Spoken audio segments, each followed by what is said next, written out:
Hey everyone, welcome to another video showing you some quick custom tricks and tips to improve your Dragon Stars Gamma 1 and Gamma 2. While watching reviews for the Gamma's Figuarts releases, I realized these tips and tricks work on the Figuarts releases too. For those of you who didn't get to see the latest Dragon Ball movie, the Gammas are the two newest androids to the Dragon Ball franchise. Personally, I thought they were pretty cool, and I hope to see them again. But they weren't cool enough to make the cut for the Figuarts budget. I think Bandai Japan knew this was going to be a case for many collectors, which was why they included those Gohan pieces to sweeten the pot, but yeah. I don't need Super Nerd Gohan on my shelf when I already have the standard one. I will admit the Super Saiyan head is cool, but it's not worth 5 times the money when I'm perfectly satisfied paying $19.99 for the Gammas and their Dragon Stars forms. Full disclosure, I'm waiting on the battle pack to pick up a Gamma 2. So for the footage and details here, I'll only have Gamma 1 available. However, being that they're 99% the same character design, almost every tip and trick that works for Gamma 1 will work for Gamma 2. So like I mentioned in my previous video, the Dragon Stars line started pretty basic, but it's definitely making improvements. On to the quick tricks and tips. I thought of a few improvements while playing around and posing him.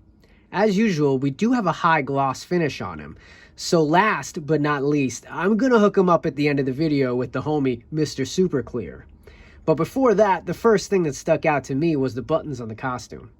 There's 8 on the torso, 1 on each cape junction, and 1 on each sleeve cuff. I already planned on going over the belt buckle in silver, so I just went on and dabbed my silver paint pen over those buttons as well. Next up was the lack of gradient. So to break things up in the costume, I did some panel lining along the head fin, eyebrows, ears, and pretty much anywhere on the body I thought the line should have stood out more. For that, I used a Micron .005 marker. The holsters were made to hold the guns, but they don't do a very good job. So I made a few incisions on the belt so the blaster would fit more snug.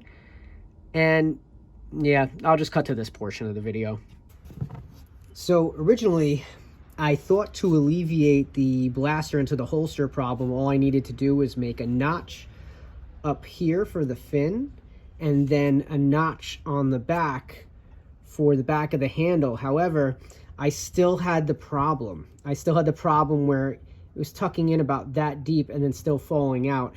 So what I did was I grabbed the hot knife again, and what I did was I just chopped off the bottom chunk.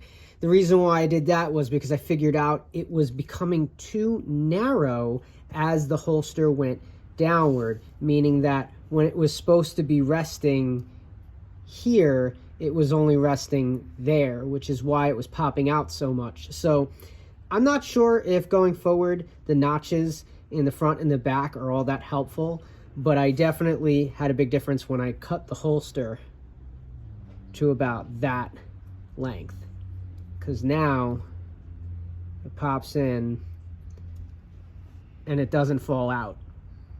And that's what I was trying to do the whole time, just make it so it doesn't fall out. And then actually, for a laugh with aesthetics, this actually looks closer to the source material anyway. So whatever, that's done. Now, the Gammas were interesting. They didn't fire any standard key blasts like most characters do in the franchise.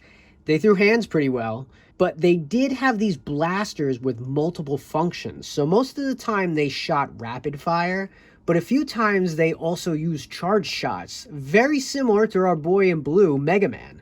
So in honor of that style of blaster fire, I figured I'd create a blast effect to go with him. This pretty much sums it up for all my quick custom tricks for the Dragon Stars Gamma 1 and 2. Thanks for watching, guys. Quick Figure Tricks out.